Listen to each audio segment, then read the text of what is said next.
Atmospheric refraction किसे कहते हैं? Atmospheric refraction the deviation of light from a straight line as it passes through the atmosphere is known as atmospheric refraction.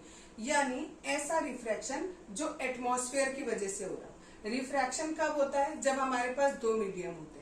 Suppose करो कोई एक light आती है किसी एक मीडियम में और वो जैसे ही दूसरे मीडियम में जाएगी तो वहां क्या होगा? रिफ्रैक्शन होगा। जब तक एक ही मीडियम रहता है रिफ्लेक्शन होता है, जैसे ही दूसरा मीडियम आता है रिफ्रैक्शन हो जाता है।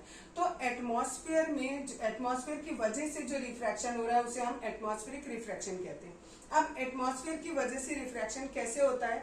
आपको पता है एटमॉस्फेयर में बहुत सारी गैसेस होती है, ठीक है।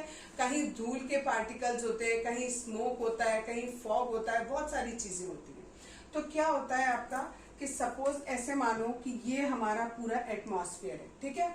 किसी एक पर्टिकुलर एरिया में यहाँ पर सपोज बहुत सारी फैक्ट्रीज है, ठीक है। तो यहाँ वाली जो एयर होगी उसमें बहुत सारे स्मोक पार्टिकल्स होंगे, ठीक। दूसरी तरफ हमने देखा कि यहाँ पर हमारा पानी का पोर्शन है, ठीक है, वाटर बॉडीज बहुत सारी है, तो इसके ऊपर जो है वाटर वेपर बहुत सारे होंगे, ठीक। कहीं पर हमारा रेगिस्तान है, वहां पर हमारे जो सैंड पार्टिकल्स है वो बहुत सारे होंगे। तो हो क्या रहा है हमारा कि मीडियम जो है वो चेंज होता जा रहा है। कहीं पर खाली प्योर एयर है, कहीं जो है उससे डेंस आ गया, कहीं इससे भी डेंस आ गया और कहीं इससे भी डेंस हो गया। तो क्या हो रहा है हमारा मीडियम जो है वो चेंज होता जा रहा है और जैसे ही हमारा मीडियम चेंज होगा एटमॉस्फेरिक रिफ्रैक्शन होगा। नेक्स्ट टॉपिक है हमारा ट्विंकलिंग ऑफ स्टार्स। यानी आपको ये तो आपका जनरल सा टॉपिक है कि आप जब भी आसमान में देखते हो आपको तारे जो है वो टिमटिमाते हुए लगते हैं। ऐसा क्यों होता है? ये भी हमारा एटमॉस्फेरिक रिफ्रैक्शन की वजह से होता है।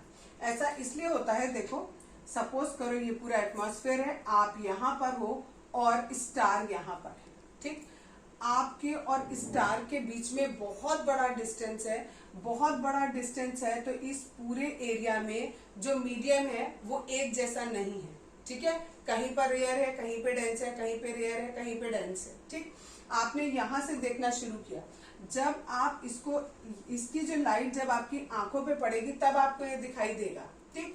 अगर सपोज करो यहां से लाइट आपकी आंख पर पड़ी, ये आपको दिखा, लेकिन विद इन अ सेकेंड क्या हुआ, बीच में हवा आ गई। जैसे ही हवा आई तो क्या हुआ, जो जिस एंगल पर ये आंख पर पड़ रहा था वो एंगल बदल गया, रिफ्रैक्शन हो गया और हो सकता है वो हमें इधर दिखने लगे, ठीक है। यानी जो इधर इंसान है उसकी आंख पर उसका एंगल पड़ने लगी, इस आंख पर उसका एंगल नहीं पड़ रहा है, यानी वो दिखाई नहीं देगा। इस तरीके से बार बार जो आपका एटमॉस्फेयर है, क्योंकि वो कहीं रेयर है कहीं डेंस है, तो क्या होता है जो आंख पर एंगल बनता है इस स्टार से जो लाइट आ रही है उससे, वो कंटिन्यूअसली चेंज होता रहता है और जब वो चेंज होता है तो हमें क्या दिखाई देता है कि वो स्टार ट्विंकल कर रहा है। Planets do not twinkle. अभी बताया था कि जो स्टार्स होते हैं वो क्या करते हैं? ट्विंकल करते हैं, ठीक। क्योंकि जो स्टार्स होते हैं वो बिल्कुल पॉइंट साइज सोर्स के होते हैं, ठीक। यहाँ पर क्या है, जो प्लैनेट्स हैं वो ट्विंकल करते हुए क्यों नहीं दिखते? इसका क्या कारण है? इसके दो कारण है। पहली बात ये कि जो प्लैनेट्स हैं वो बहुत दूर हैं, ठीक है।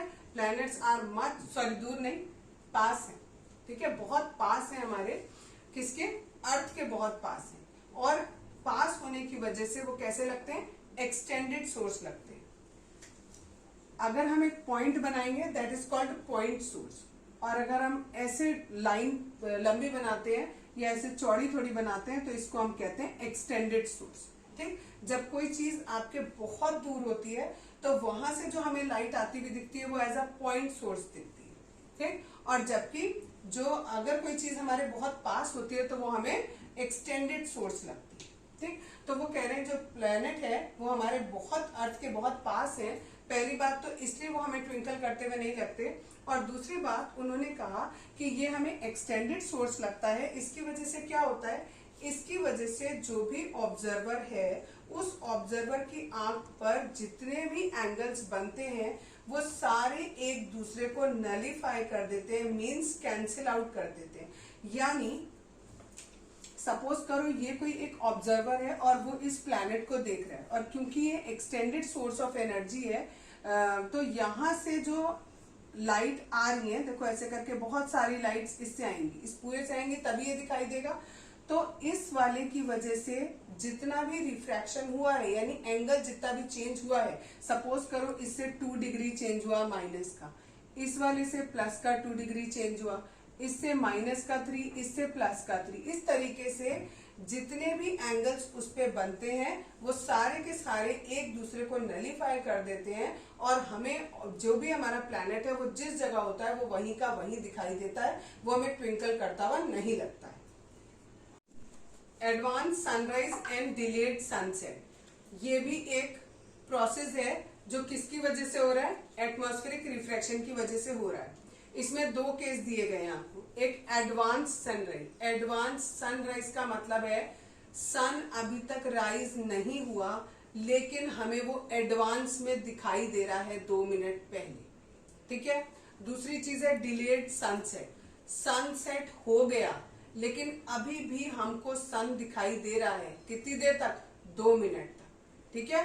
ये किसकी वजह से होता है, ये एटमॉस्फेरिक रिफ्रैक्शन की वजह से होता है, ठीक है। जब कोई ऑब्जर्वर यहाँ अर्थ पर खड़ा हुआ है उसको एकदम जब वो होरिजन पे देखेगा, क्योंकि सन सेट होता हुआ और राइज होता हुआ हमें कहाँ दिखता है, जहां होरिजन होता है। होरिजन कहाँ होता है, जहां पर ऐसा लगता है हमें कि जमीन और आसमान मिल रहे हैं, वो वाली जगह को हम होरिजन कहते हैं। तो वो जो इंसान है वो कहाँ देखेगा, इस होरिजन पे देखेगा कि भाई सन सेट हुआ या नहीं हुआ। तो एक्चुअल में जब सन इस जगह पर होता है तो वो हमें इस जगह दिखाई देता है ड्यू टू एटमॉस्फेरिक रिफ्रैक्शन, ठीक है। नॉर्मल की वजह से, सॉरी, जब लाइट आती है और एटमॉस्फेरिक रिफ्रैक्शन की वजह से वो नॉर्मल से हट जाती है और वो ऑब्जेक्ट यहाँ पर होती है लेकिन वो हमको दिखाई देती है यहाँ पर, ठीक है। तो एक्चुअल में जब सन राइज का समय है तो सन अभी नीचे ही है, होरिजन के नीचे है, लेकिन वो हमें यहाँ दिखाई देने लगता है, ठीक। इसी का जस्ट उल्टा होता है सनसेट के समय पर। सन एक्चुअली कहाँ पर है, सन यहाँ पर पहुंच गया लेकिन हमें अभी भी वो कहाँ दिख रहा है, यहीं पर दिख रहा है, और हमें लग रहा है कि अभी भी सन वहां पर है।